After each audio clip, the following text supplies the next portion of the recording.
Alô!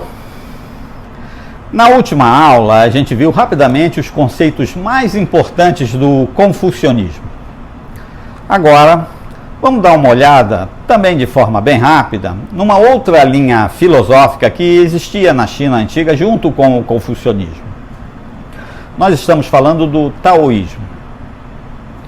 O taoísmo tem uma visão diferente do confucionismo, mas não antagônica, como muita gente acredita. Muita gente fala que são visões conflitantes. Isso não é verdade. Mesmo porque ambas as filosofias se baseiam na busca da verdade, na natureza da verdade. O taoísmo é uma filosofia baseada na observação da natureza. É uma filosofia que se apoia basicamente em conhecimentos intuitivos. Foi sendo desenvolvida como uma espécie de tradição ancestral. Viver em comunhão com a natureza é se tornar um com o Tao. Qualquer pessoa que consiga desenvolver e cultivar sua intuição, sua espiritualidade, vai estar em comunhão com o Tao. Entender o Tao significa se identificar com a unidade essencial de todas as coisas. Tudo isso, ainda hoje, são conceitos estranhos no Ocidente, sem dúvida. Tao.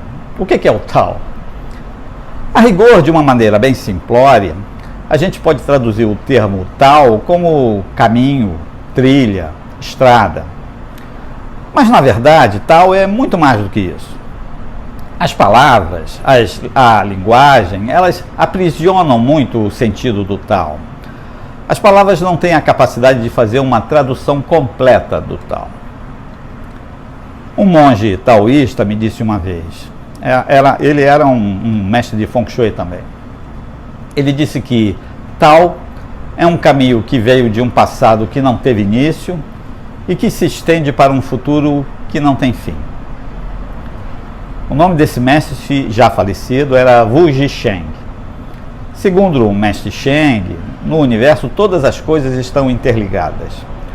O Tao é o caminho que rompe a barreira do tempo e do espaço. O mestre continuou e classificou o Tao em duas categorias. Ele ponderou que o Tao era absoluto, era um só, e que essa divisão que ele estava fazendo servia apenas para efeito didático, para ensinar, para facilitar o ensinamento. A primeira categoria é o Tao manifestado e a segunda categoria, o Tao latente. O estado latente é como está o espaço vazio que permite a presença de todas as coisas. O estado manifestado é como sendo o espaço ocupado. Lembra do Yin Yang, os opostos complementares? Claro, escuro, alto, baixo, vazio e cheio? Pois é. Quanto mais o mestre Sheng falava, mais eu me refugiava nos conceitos da física quântica. Eu pensava, poxa, a gente está falando da mesma coisa de maneira diferente. O Tao não é apenas um caminho físico ou espiritual. O Tao é também o absoluto, é a unidade que, quando se divide, acaba gerando o Yin Yang. Os opostos complementares do Yin Yang. Lembra disso, né? Para os taoístas, o Tao é o princípio de todas as coisas. Segundo o taoísmo, as verdades do universo estão além da nossa capacidade de percepção sensorial. Ou seja, há muito no universo, há muito na vida da gente que a gente não pode tocar, que a gente só pode sentir. Para os taoístas, a verdade só pode ser experimentada através de um estado de consciência meditativa.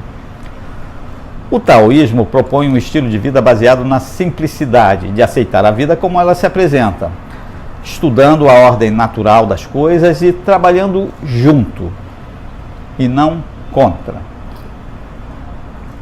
É a percepção da mensagem da natureza junto com o princípio da não interferência. É uma vida de observação. Claro que essa abordagem taoísta pode ser considerada totalmente anticientífica para o homem ocidental, não é? Aqui no Ocidente nós estamos desatentos, dispersos, estamos mergulhados nos nossos padrões de comportamento materialista e muitas vezes ficamos destituídos de qualquer sentido espiritual. Isso é fácil de acontecer. A visão taoísta contrasta da visão confucionista principalmente por essa abordagem de não interferência. O pragmatismo confucionista prega a ação, mas a ação correta, justa, a ação justificada.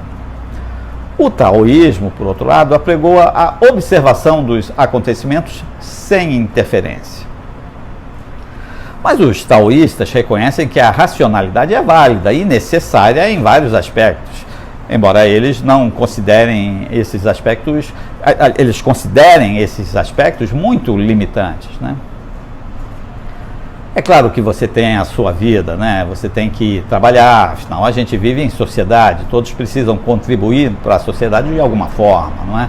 É claro que existe o lado prático da vida, trabalhar, pagar conta, etc, né? Os taoístas entendem isso também, bom, pelo menos alguns que eu conheço. A linguagem para o taoísmo é muito limitante, o sentimento é mais fiel.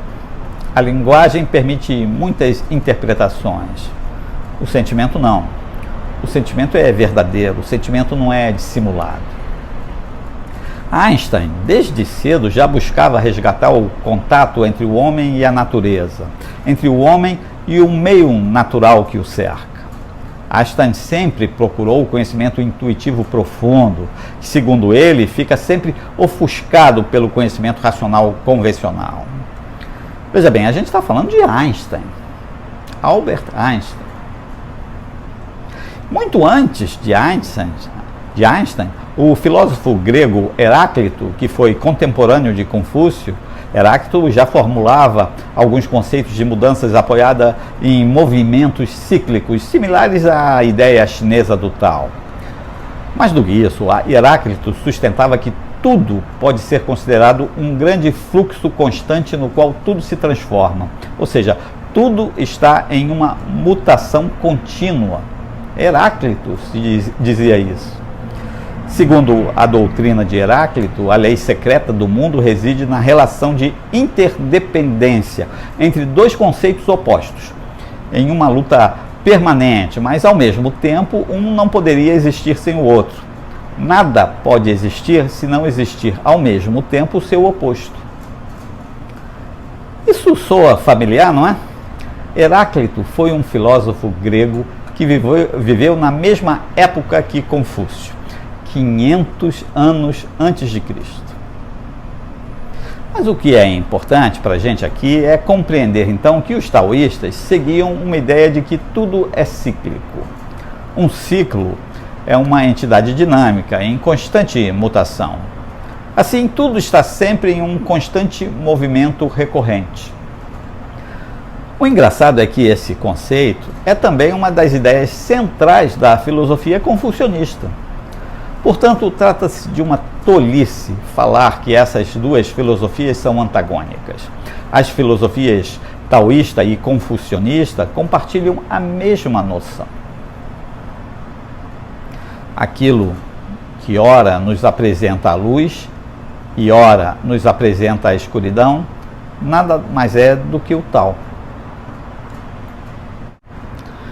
Segundo a lenda, o taoísmo teria sido fundado por Lao Tse. Mas hoje, depois da abertura econômica de Deng Xiaoping, os estudiosos afirmam categoricamente que essa figura nunca existiu. E é isso mesmo que você ouviu. Hoje a gente sabe que a figura de Lao Tse faz parte apenas de uma lenda.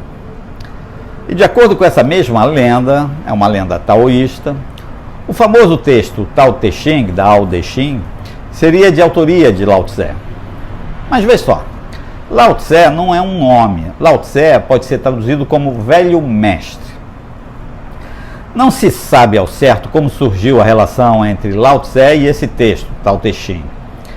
Mas sabemos com certeza que o texto não foi originado no período do final da dinastia Zhou, época de Confúcio, e época em que muitos dizem que Lao Tse teria vivido, né? Essas histórias são amplamente difundidas como verdadeiras, mas não são verdadeiras. Hoje, a gente sabe que o taoísmo não surgiu em uma época específica, mas sim em um período de mais ou menos 2 séculos aproximadamente, cerca de 200 anos, mais ou menos. Faz sentido. Segundo historiadores renomados, o texto Tao Te Ching, em função do seu estilo de escrita, né, e do seu conteúdo, deve ter sido escrito por volta do ano 320 a.C., ou seja, bem depois de Confúcio, portanto, bem depois da época em que a figura mítica de Lao Tse teria existido.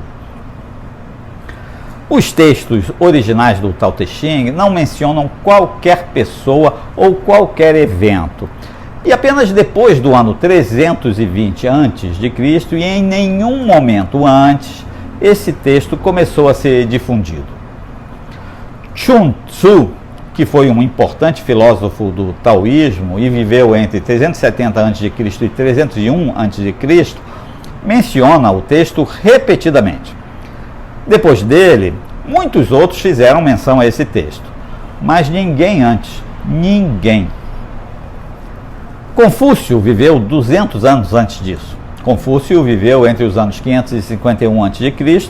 e 479 a.C., e em nenhum momento o maior sábio chinês fez qualquer referência tanto a Lao Tse quanto ao texto Tao Te Ching.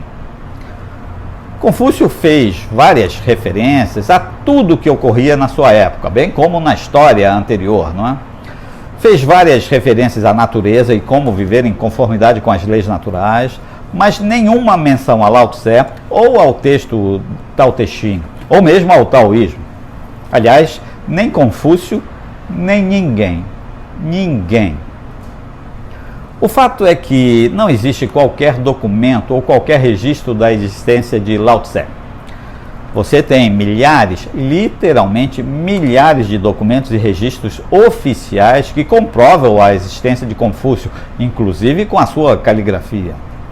Você possui centenas de registros e documentos oficiais de Mencius, outro filósofo chinês famoso, sucessor de Confúcio. Moti, que viveu entre 470 a.C. e 391 a.C., foi outro filósofo importante, fundador do moísmo, um sistema filosófico que se apoia no conceito do consequencialismo, ou seja, as ações de uma pessoa definem o seu caráter. O moísmo teve suas raízes no confucionismo. Centenas dos textos de Moti, com sua própria caligrafia, estão espalhados pelos museus e bibliotecas da China, e pouquíssima gente sequer ouviu falar dele. Mas os registros provam a sua existência. Enfim, são documentos oficiais da época. Confúcio trabalhou no governo de algumas províncias da época. Sua caligrafia em centenas de papiros está lá. Os documentos com a sua assinatura estão lá arquivados. Hoje temos provas incontestáveis da existência de Huangti, o primeiro imperador da China que unificou a China pela primeira vez em 221 a.C. Temos registros do grande general Sun Tzu, que escreveu A Arte da Guerra. Ele nasceu em 544 a.C. e morreu em 496 a.C. Esse sim foi um contemporâneo de Confúcio. Todos esses registros existem. Todas essas grandes figuras que povoaram a história da China possuem, em maior ou menor grau, registros físicos, comprovando a sua passagem aqui pela Terra. Mas não existe nada de Lao Tse. Existem histórias, contos, lendas, mas nada oficial. Hoje é dado como certo e irrefutável que não passa de uma lenda a ideia de que Confúcio e Lao Tse foram contemporâneos. Essa história foi criada muito tempo depois por filósofos taoístas. Isso para dar credibilidade e prestígio ao livro Tao Te Ching e ao mestre Lao Tse. Existe até uma imagem que retrata um fictício encontro entre Confúcio e Lao Tse. Mas hoje a gente sabe que isso não passa de ficção.